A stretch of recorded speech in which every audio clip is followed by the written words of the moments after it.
مجھے ایک واقعہ یاد آیا، تھانہ بھون کی بات ہے۔ حضرت مولانا محمد اشرف علی صاحب تھانوی قدس اللہ سرہ العزیز، یہ 14ویں صدی کے مجدد گزرے ہیں۔ ان کے سامنے ایک سالک اللہ کی یاد کرنے والا بیٹھا، اس نے ایک شعر پڑھا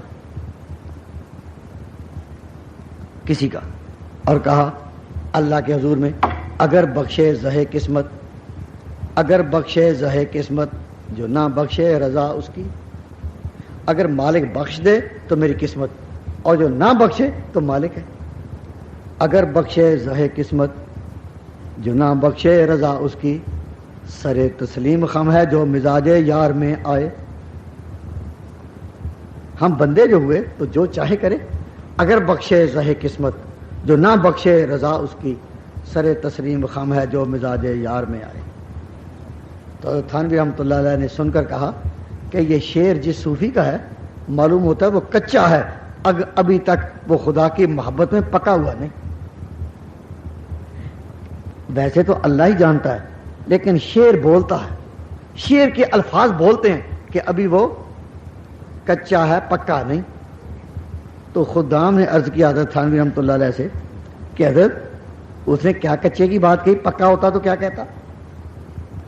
تو حضرت نے پھر ترمیم کی، فرمایا کہ جب اس نے کہا اگر بخشے زہے قسمت، جو نہ بخشے رضا اس کی، اگر بخشے تو میری قسمت اور نہ بخشے تو اس کی مرضی، فرمایا اس میں استغنا کی بو آتی ہے کہ جو نہ بخشے تو اس کی مرضی، گویا اب مجھے فکر نہیں۔ نہ اللہ کے حضور جب مانگو تو استغنا کی بو بھی نہ ہو، نہ محتاج کی ہر لمحے اشارے میں ظاہر ہو۔ تو پوچھا کہ حضرت پھر کیا کہنا چاہیے تھا؟ فرمایا وہ یہ نہ کہے اگر بخشے زہے قسمت، جو نہ بخشے رضا اس کی، اس کی بجائے یہ کہے اگر بخشے زہے قسمت، جو نہ بخشے کروں زاری۔ اگر وہ نہ بخشے میں اور زاری کروں گا، تڑپوں گا تڑپوں گا، محتاج ہوں۔ جب محتاج ہوں، ضرورت مند ہوں، طالب ہوں، تو طالب کا کام ایک طرف کنارہ کشی نہیں، وہ پھر بار بار تڑپے گا، زاری کرے کس کے آگے؟ مالک کے آگے۔ اور مالک کے آگے تڑپنا جو ہے، مالک کے آگے تڑپنا یہ خود ایک عزت ہے، ذلت نہیں۔ تو حضرت نے فرمایا کہ میں یہ نہیں کہتا وہ کہے اگر بخشے زہے قسمت تو نہ بخشے رضا اس کی، بلکہ یہ کہنا چاہیے اگر بخشے زہے قسمت، جو نہ بخشے کروں زاری، کہ اس بندے کی کیوں خاری مزاج یار میں آئے۔